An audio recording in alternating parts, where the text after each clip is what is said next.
It is very costly operation అది. So చాలా రోజు ఉన్నారు ఐసీసీలో ఇవన్నీ చేసి.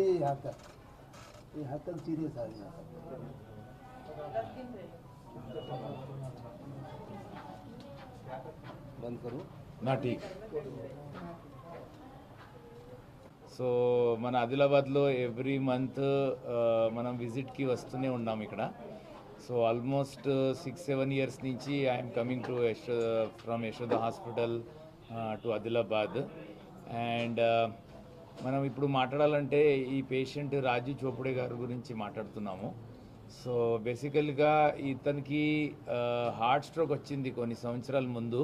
బట్ అతనికి దాని గురించి అంత తెలియకుండా సైలెంట్ హార్ట్ స్ట్రోక్ వచ్చినప్పుడు ఈ మన గజానన్ హాస్పిటల్ ఆదిలాబాద్లో జాయిన్ అయినప్పుడు ఇక్కడ ఉన్న ఫిజిషియన్ డాక్టర్ అభిజిత్ నుగుర్వర్ గారు దానికి లూజ్ మోషన్స్ అండ్ వామిటింగ్స్తో అడ్మిట్ అయినప్పుడు గుండె జబ్బు బయటకు పడింది. సో అప్పటిదాకా అతనికి గుండె ప్రాబ్లం ఉంది అని ఆ మాట తెలియదు. సో 2Dకి చేస్తే ఆయన గుండె మొత్తము ఇట్లా ఉబ్బిపోయి హార్ట్ ఇట్లా బలూన్ లాగా అయిపోయింది. So what we call it as left ventricular aneurysm. Aneurysm అంటే గుండెది కండరాల భాగం కొంచెం వీక్ అయిపోయి ఇట్లా ఉబ్బిపోతుంది.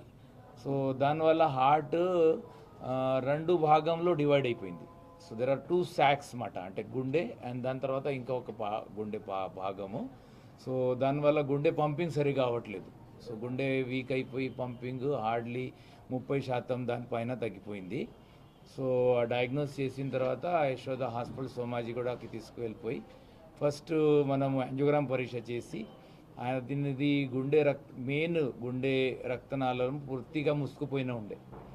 దానివల్ల గుండె డ్యామేజ్ అయిపోయింది, హార్ట్ కండరాలు మొత్తం డ్యామేజ్ అయిపోయి ఇట్లా జరిగింది. సో దాని తర్వాత హార్ట్ది ఎంఆర్ఐ స్కానింగ్ చేసాము.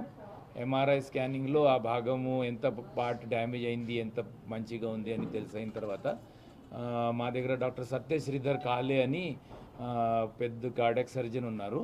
ఆయనకి ఆ కేసు ఇచ్చిన తర్వాత మెయిన్ ఆపరేషన్ జరిగింది. So this operation is called as Dor's operation అంటారు. And it is also called as surgical ventricular restoration.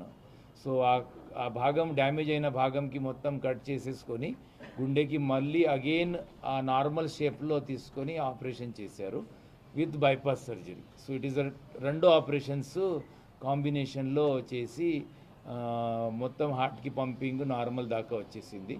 So ఆ స్టేజ్లో ఈయన అడ్మిట్ అయినప్పుడు చాలా బ్యాడ్ కండిషన్లో ఉన్నారు. సో ఇప్పుడు మీ ముందే ఉన్నారు.